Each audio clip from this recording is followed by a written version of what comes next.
جہاد کے منکر کیوں ہیں؟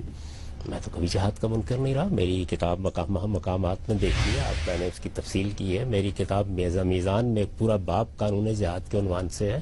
میں نے یہ بتایا ہے کہ ظلم و عدوان کے خلاف جہاد کا حکم اللہ تعالیٰ نے ہمیں دیا ہے، پرسیکیوشن کے خلاف جہاد کا حکم دیا ہے.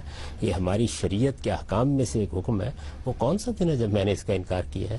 پھر جہادی قوتیں آپ کی مخالف کیوں ہیں اور آپ کیوں ہجرت پر مجبور ہو گئے؟ تو اس کے لیے تو آپ ان کو بلائیے اور ان سے پوچھیے. میری کتابیں چھپی ہوئی موجود ہیں. میں پچھلے کم و بیش 40 سال سے اپنا نقطہ نظر بیان کر رہا ہوں. میں نے 10 مرتبہ جہاد پر گفتگو کی ہے، پبلک میڈیا پر کی ہے. بہت تفصیل کے ساتھ یہ بتایا ہے کہ اسلام میں ہم کو کس جہاد کا حکم دیا گیا ہے.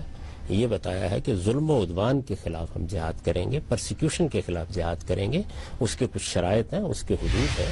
ان شرائط و حدود کو بھی بہت وضاحت کے ساتھ بیان کیا ہے. یہ بتایا ہے کہ جہاد کے لیے ضروری ہے کہ ایک منظم ریاست ہو، کسی کے پاس اقتدار ہو، اس اقتدار ہی کے زیر سایہ یہ کیا جاتا ہے. اس کے لیے ضروری ہے کہ مسلمانوں کا امام اس کا فیصلہ کرے. یہ گروہوں کا کام نہیں ہے کہ یہ کام کرے. ہم نے تو آپ کو کبھی کشمیر